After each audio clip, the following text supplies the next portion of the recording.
Buksan ko pala muna yung yung mga pictures na kailangan natin.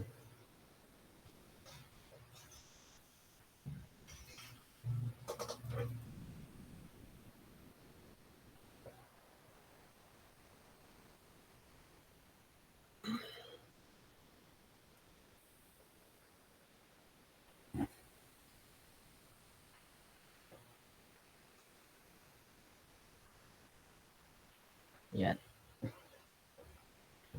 Okay, so start na natin yung bagong application na gagawin natin. So, by the way, kita ba nila to?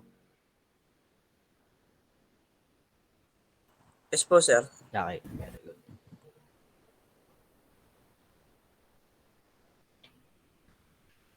Yan. So, application name, sabihin na natin siguro UCC College. Okay, gagamitin ko yung mga pictures sa UCC College ng natin para maging display lang natin. Okay, pero ang topic talaga natin ay dito CS2A na lang muna. At custom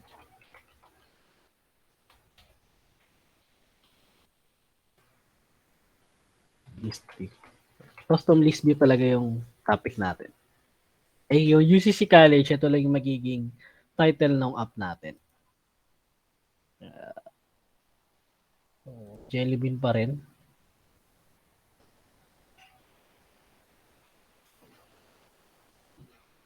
.4.2 lang. Baka magbag.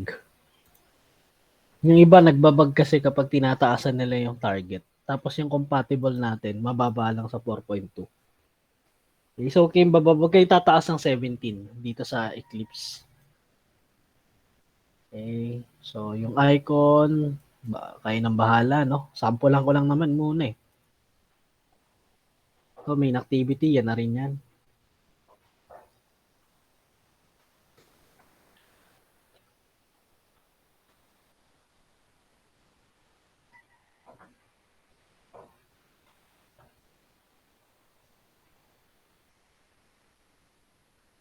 Okay, ayan.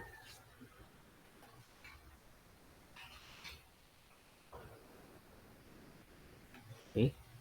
So, itong main activity,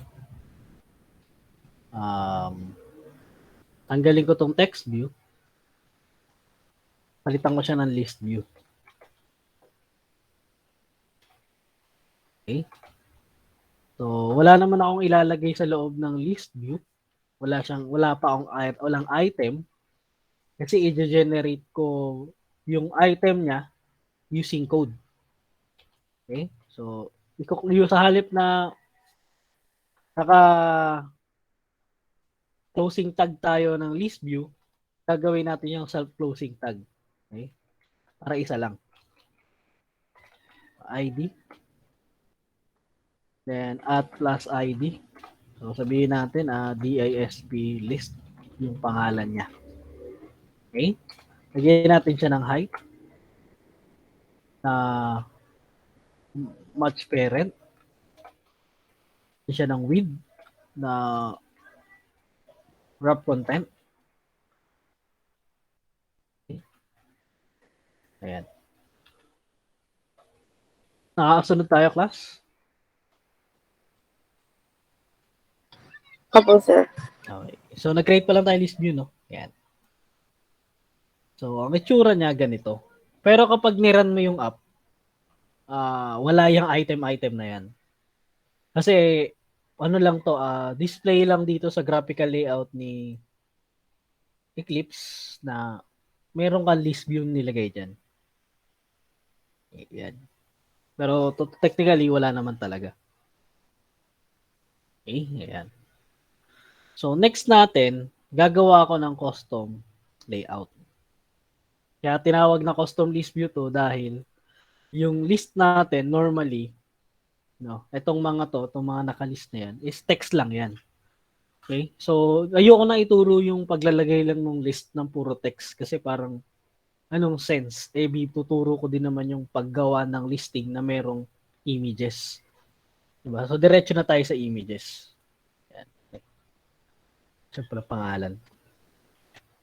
So, pangalanan natin ang custom layout. Ilagay natin underscore para medyo maganda yung pangalan. Custom layout. Yan. So, gagawa ko ng sarili kong layout para yung display natin is maganda. No, yung listing natin. Okay? So, dito, take note kasi, wala akong gagawing class. Pero may ginawa akong layout. Yan.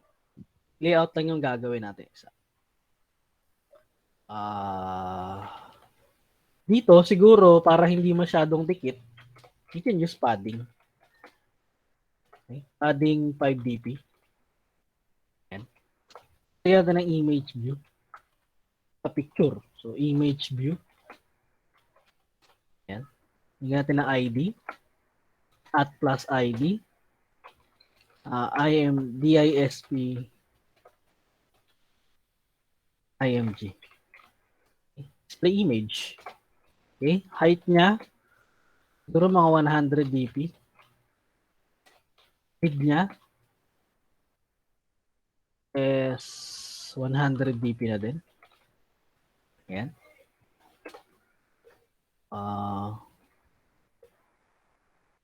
Yung strings pala babaguhin natin. Para meron tayo ano. So, itong hello world, gawin na lang natin tong IMG label.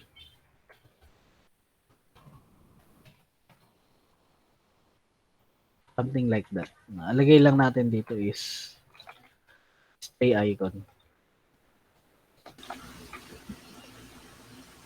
Okay, so display icon lang to, no? Ayan. Pakimute ako. Sino yung nag-unmute? Yeah, thank you. Okay, tapos set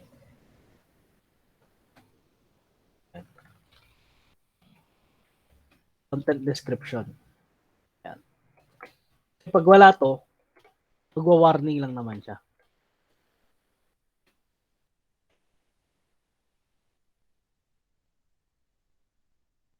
Nakulo.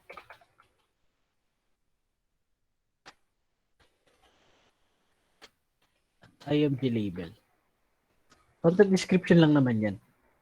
Okay? Parang sa HTML, yung alternate, no? Kapag ka nag-HTML ka, tapos hindi magdi-display yung picture, may text na lalabas. Yun lang yun. Yun lang tong content description. Okay? Lagyan ko siya ng background. So, Android, color, darker gray. So, may mga default na kulay na kasi dito sa ano natin, no? Yan, para makita natin yung itsura niya. Kasi pag hindi ko lagyan kulay, puti lang yan eh. So, hindi natin makikita. Yan, ito yung picture. Okay? O ngayon, gamit ako ng text view. Para sa pangalan. Title natin. Okay, lagyan natin siya ng ID. DISP title. Ang height niya is wrap content. Ang width niya is fill parent. Then text size 30 sp, something like that. Then yung text natin, yung text na lang, no? Para sample lang naman yung text natin eh. Di yung app name na lang. Yung app name na lang yung pangalan niya. UCC College. Kunyari ganyan yung itsura niya, no? Yan. Ito yung unang option. Kung gusto mong nasa gitna, ito, yung image view, pwede tayong gumamit ng gravity layout. Layout gravity. Center horizontal. Magigitna yan. Okay? So, Ito namang text natin, pwede natin gamitan ng gravity naman. Ganun din. Center horizontal. May gitna. Yung layout gravity, ginagamit yon para sa object. Okay? Yung gravity para sa alignment ng text. Okay? So, pwedeng ganyan yung magiging itsura, no? Nasa gitna yung picture, nasa baba yung title. Sa listings natin. Okay? So, kung gusto ninyong baguhin na magkatabi sila, pwede mo namang baguhin na lang din itong orientation. Gawin mong horizontal o vertical. Ay, gawin mo pala horizontal.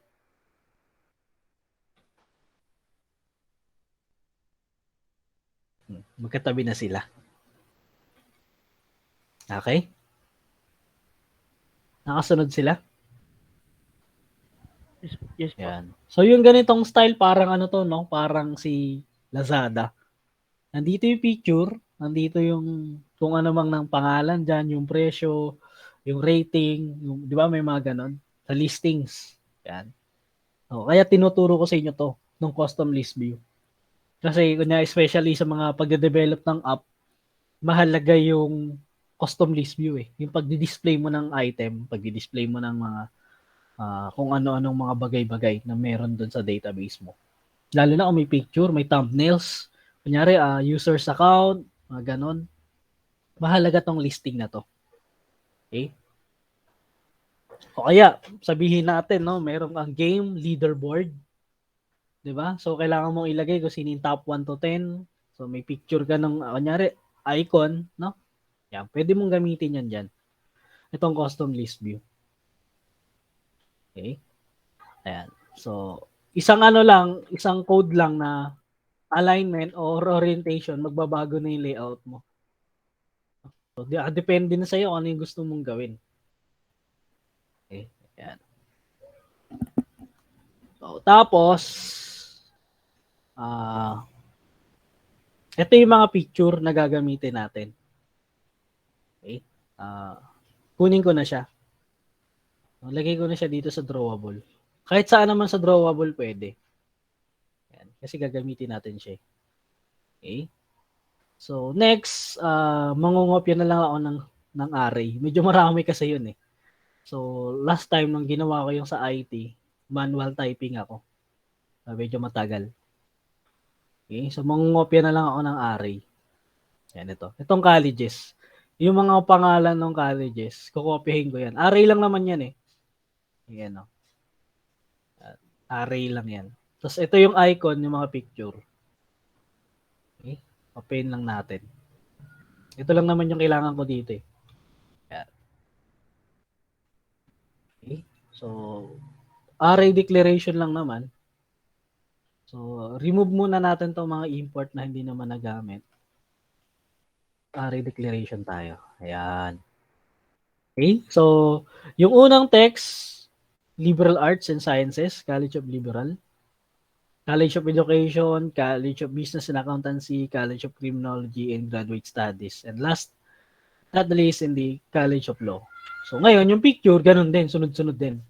CLAS, CE, CBA, CC, College of Criminology, GS, Graduate Studies, and CL, College of Law. Okay? Nasundan nila to? Yes po. Okay? So, other, paliwanag lang dito. Itong string ng colleges, ito yung magiging title ng list view natin. Yung bawat item, andito yan, ka-array. Next, yung mga picture, syempre dapat kasunod nung parehas nung sa colleges para tama yung picture na lalabas. Okay? Yan. Tapos, clear na tayo ng list view. Unahin na natin yung list view. List view. Yan. Okay? List view TISP list yung pangalan. Okay? So, itong widget class, Kasi kada gamit ko ng object, nag-i-import ako eh. Asterisk ko muna yan. Para hindi ako mag-error. Okay? Yan. Pwede naman yan eh. Na lahat ng widget na gagamitin natin, naka-import na. Yan. Display list is equals to list view. Tapos, find view by ID. Then, r.id. .asp list. Okay. Kung mapapansin ninyo, class, yung ID niya, parehas dun sa dineclare kong variable. Okay? So, okay lang yan.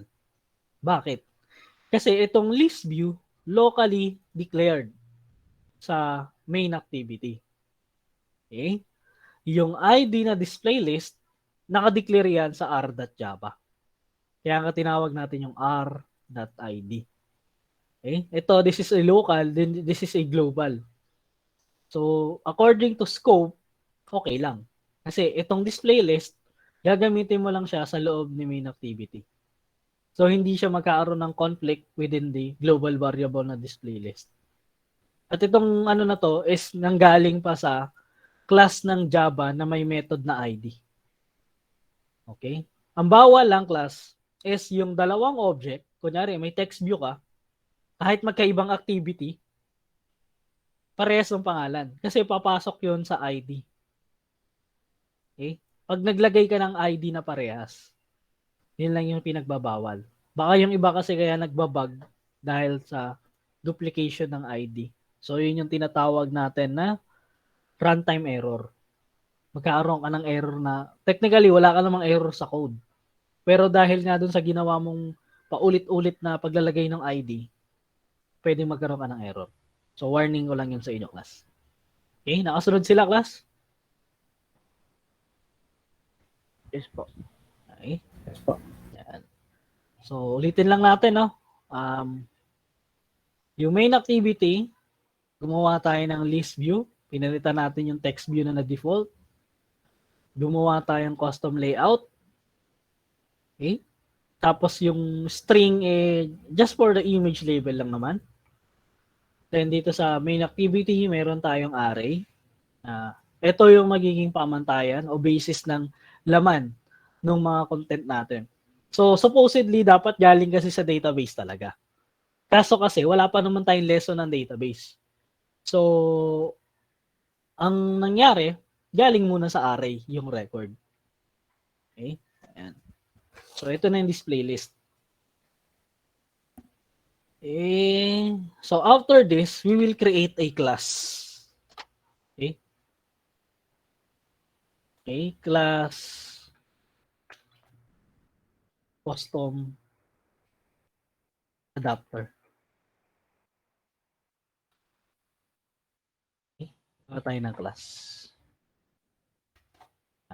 So, sa loob ng main activity, sa labas ng create bundle. Okay? Sa labas ng on create bundle, pero nasa loob pa rin ng main activity. Okay? So, this is a part ng object-oriented na recursion. Okay? Creating a class inside a class. May class sa loob ng class. Okay. Nakasunod sila? Yes, sir. Okay, ayan. Let's extend natin to ng base adapter. Ayan. Save natin. So, pag extends mo, may error automatically. Okay? So, ang kailangan mo lang, tutok mo lang yung mouse mo dyan. Okay? Zoom natin para makita ng mga naka-mobile. Ayan. May add implement method. Okay?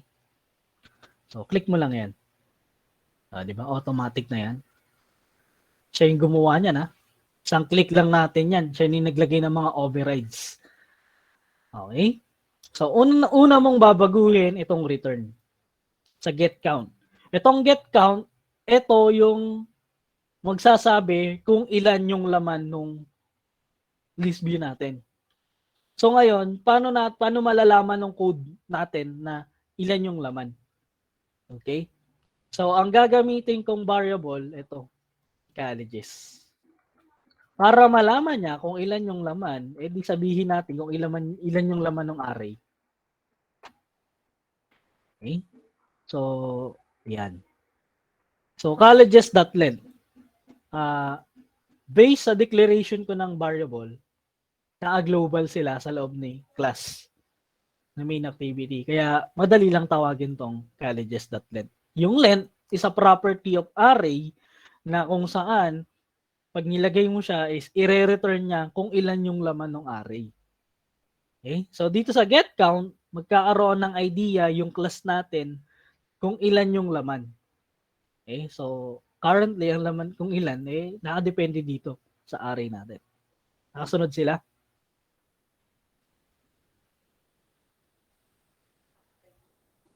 Nakasunod sila, Opo, sir. class? Yan. Dahan-dahan ko lang muna, no?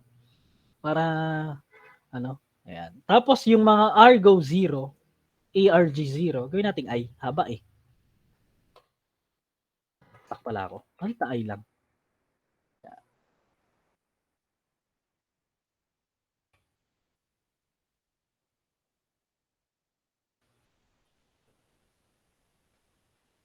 Okay? Ayan. O, I.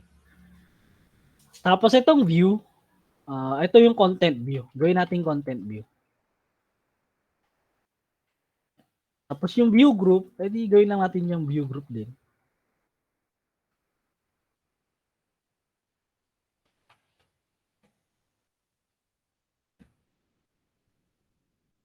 Ganun lang yung changes na gagawin natin.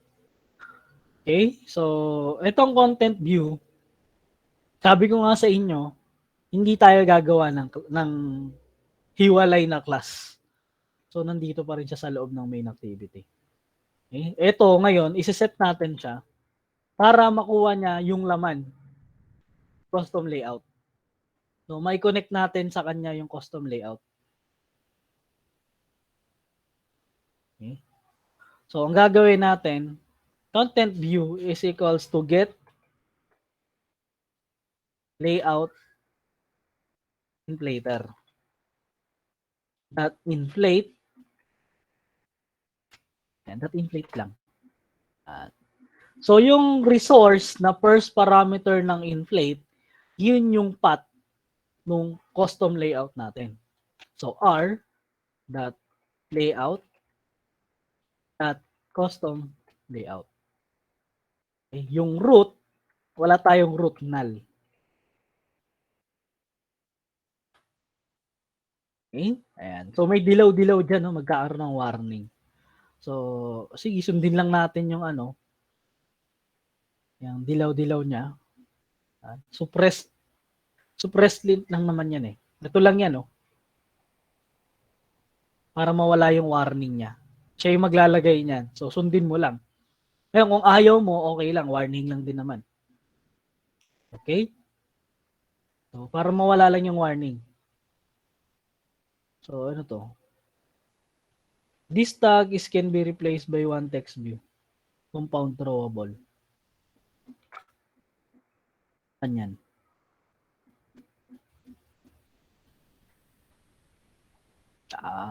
Okay lang to. Linear layout pa ako eh. Pero okay lang yan. Okay. So, huwag natin pansinin tong ano na to. Itong warning niya. Warning lang naman din naman yan eh. So, sa akin kasi hanggat kaya kong iwasan, niiwasan ko. Pero pagka ganyan, maarte na siya eh. Okay? Wala namang problema rin sa ginagawa natin. Gusto niya lang i-suggest na gawing text view yung linear layout. Ay bahala siya. Okay? Ayan. Ngayon, itong return, para may laman, so si content view yung i-return natin. Okay? Okay? Ayan. Tapos, tawagin na natin yung mga object natin. So, image view. Okay? Is equal, image view, img na lang para maiksi. Is equals to image view pa din. Okay? So, hindi tayo makakapag-find view by ID rito. Okay, try natin. Magbabag tayo rito eh. Okay? So, para hindi tayo mag-bug, kailangan natin tong content view. Kasi nasa kanya naka-inflate yung custom layout. So, kailangan mo siyang munang tawagin. Content view dot find view by ID. Okay. Then r.id dot display img. Yan. Okay. Tingin ko na yan. So, text view. Title. Object niya is text view. And ito. Tawagin natin DSP title. Okay? Yan. Nag-declare na tayo ng variable para sa mga object natin dito sa custom layout na to. Okay? Ayan. Tapos, lagay na natin yung mga yung mga information. Unahin natin yung title. Okay? Title.set at nag-bug. Yan. Set text. Okay? Yung text, sabi ko, manggagaling dun sa array natin. Okay? So, ngayon, meron siyang index. So, syempre. So, that's why itong arg0, ginawa kong I para mabilis. Yan. Para madali lang. Yan. Anting I. Siya kasi yung magsasabi ng position nung view natin. No? Na manggagaling dito sa colleges. So, kung ilan na to, yun yung laman nito. Okay? Then imd.set image resources. Image resource. Then r.id Hindi pala ako mag-i-image dito. Tawagin ko pala rito yung icon. Saan nakasave yung mga array natin ng image. So, ganun din. Okay, so itong icon, ito yung nasa taas. Ito. Saan niya nakalagay yung mga listahan ng mga picture. Okay, ito yung solusyon doon sa unang activity ko na sa activity ko na image slider. Okay, pwede kang mag-loop, pwede kang gumamit ng series of napapalitan mo lang yung picture ng isang splash screen. Mas kunyari magde-delay ka lang para magpalit ng picture. So kaya yung unang activity ninyo na image slider, dalawang activity lang yun. Yung main activity lang at saka yung kabila. Yung parang splash screen lang natin. Tapos papalitan mo lang ng picture. Lalagyan mo nga lang ng delay. Ganun lang yun. Ito. Using image resource. Pwede mo kasing palitan yung laman ng picture using code. Ayan. Okay. So, save natin. So, meron na tayong class para sa custom adapter natin. Pero hindi pa tayo dyan natatapos. Kasi hindi pa natin siniset yung adapter natin dito sa display list. Okay? So, gawa tayo ng variable natin. Custom adapter, pamangalanan natin adapter.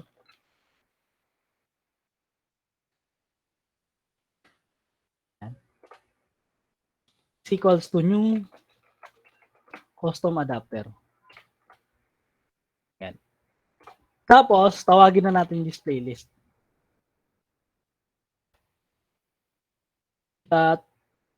Set adapter. Siyempre, sa adapter din yan. Yan. O nga pala, no? Hindi ko pala nasaksak yung cellphone ko. Run natin. Ang dami ng ginawa natin, ngayon lang ako mag-run. Okay? Kasi kapag hindi natin tinapos yan, magbabag.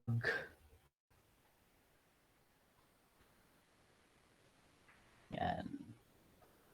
So, i-join ko pala, no? I-join ko lang sa class natin yung phone ko para ma-share screen ko sa inyo yung output. Tanggalin ko lang yung audio, baka mag-feedback.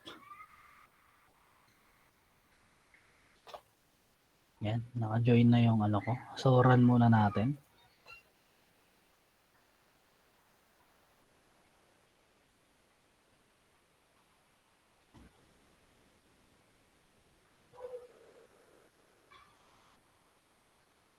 Okay. So, stop ko muna yung sharing itong sa PC ko para ma-share ko sa inyo yung sa mobile.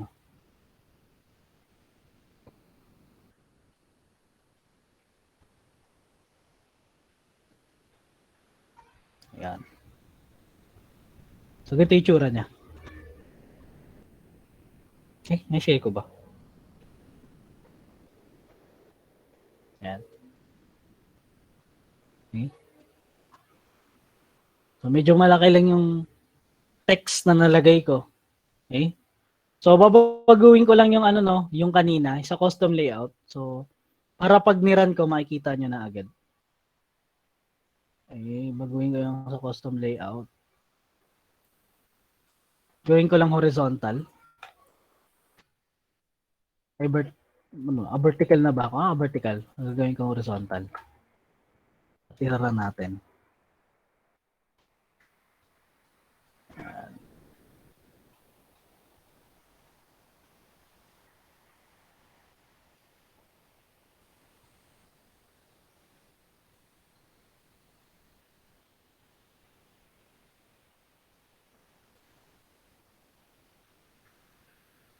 Yan.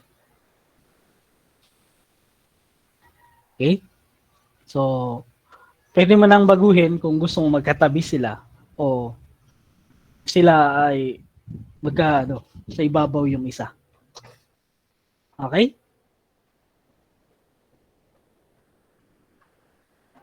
Okay, sans ka na nakasunod. Yan.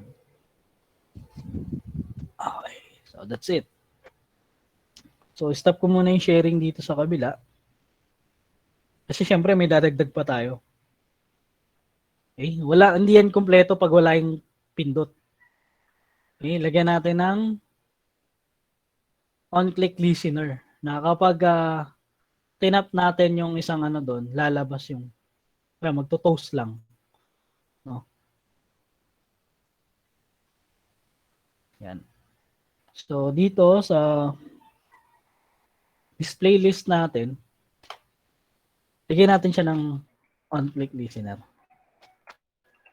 Display list set on item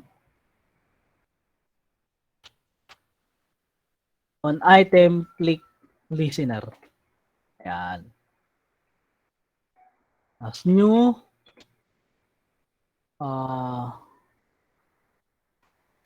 adapter view.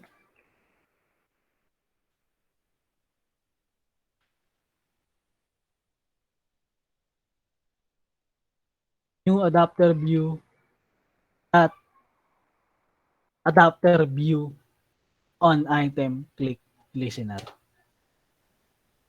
Yan. So, hindi siya on click listener lang na ano. Okay?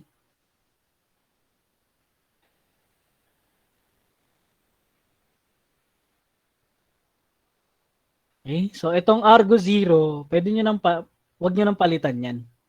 Pero kasi ang ginagawa ko dito para mas maintindihan mo, nalagyan ko to. Yung parent element.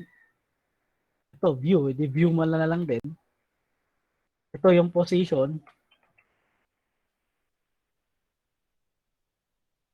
Okay. Tapos, ito yung ID. ID o yung sabihin nating number kung pang ilan. Yun sa click natin. Okay? So ngayon, para malaman natin na gumagana to, yung item click listener natin, lagyan natin siya ng toast. Toast na lang muna. At make text and get application context. So kaya main activity.this, parehas yun dito sa get application context. Ito yung sinasabi ko. Main activity.this. Parehas yun So, pareho sila ng ginagawa. Pero mas gusto ko yung get application context. Yan. And yung text natin manggagaling kay colleges. Tapos ito, yung position. Yan. Okay. Yung position na to, ito yan, ay naka-declare dito sa taas. Tapos duration, that start lang. And then that show. Ito natin.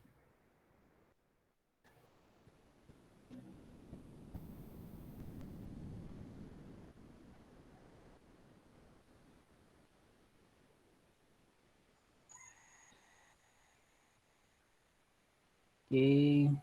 So, stop ko pala yung sharing dito. Tayo sa cellphone. Sharing. Start now. Kita na ba? Yan. Tayo dito. Yan. So, pagka tinap ko to, College of Education. Tap ko yung criminology. Oo. Kaya may toast na tayo. Nakikita ba ninyo yung toast? Yes, sir. Ayan. Okay, naka-ano lang ako, no? Naka-team lang ako ng ano. Kaya puti yung toast. Pero usually, di ba, black yan. So, may teams lang dito sa phone ko. Yan. Okay. So, question.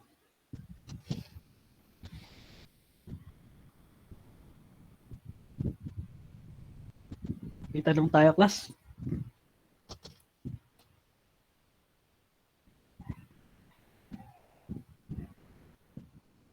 Wala tayong tanong? Raise hands nga nang walang tanong?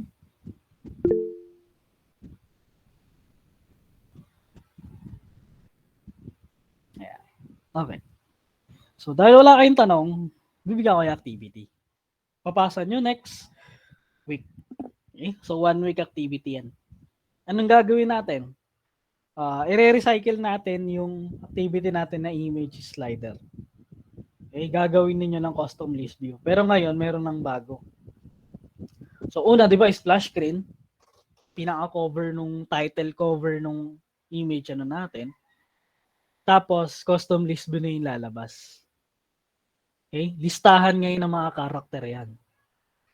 Tapos, pag pinindot mo yung karakter, yung dito sa custom list view natin, pinindot mo siya, magbubukas ng bagong activity.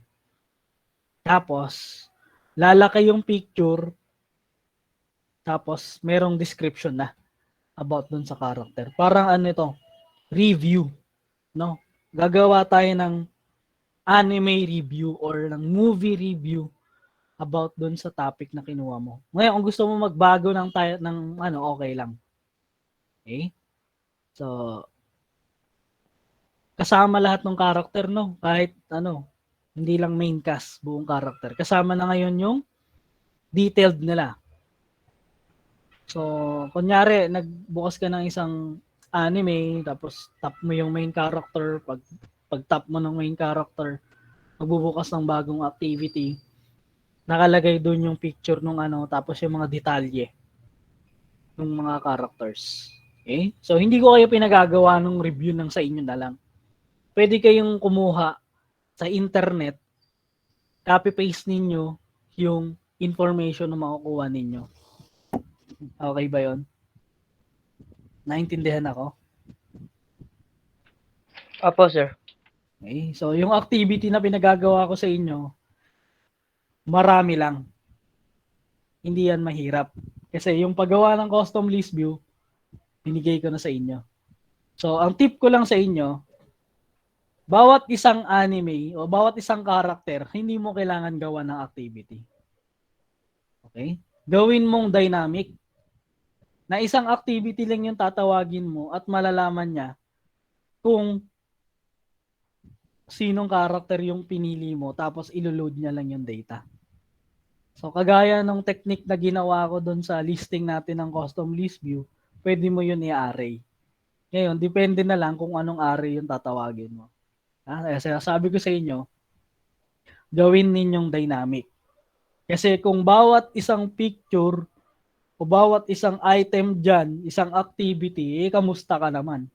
Baka sabihin mo sa akin, ang hirap niyan. Kung mahirap talaga yan, ang dami. 'Di ba? So, pero ang tip ko sa inyo, dahil iisa lang naman ang logic eh. I-load nyo lang yung title, load nyo yung picture, load nyo yung description. Bakit hindi mo gawing dynamic? Okay? So, that's a preparation na rin para sa case study ninyo, no? So, by this week pala ilalabas ko yung sa proposal nila. Kung may magtatanong kung kailan lalabas yung result ng proposal, yung mga approvers, so. Kasi, yung iba kasi gusto ko yung title kaso hindi ko gusto yung content. So, kailangan ko munang igawan ng comment. Okay? Yung iba naman, gusto ko yung idea ng content, pero sablay yung title, di akma. So, re-retitle na lang natin. Okay? Tapos, sa proposal nila, dapat lahat ng member nandun. Hindi yung kanya-kanyang proposal. Okay? Tapos, huwag niyong kakalimutan yung e-sign. Tapos, yung mga member na nag-submit ng wala namang laman, baka gusto mo namang i-unsubmit. Kasi naguguluhan din ako mag-check kapag wala namang laman tapos nakalagay pa doon naka-turn in. Huwag nyo nang i-turn in o kaya i-unsubmit ninyo kapag wala namang laman. Leader lang naman yung pinagpapasa ko ng proposal. Happy? Yes po. Okay. So, yung activity nila, abangan nyo na lang sa G-Class. Okay? So, sige. Kung wala na silang tanong, dismiss na tayo, no? Okay? And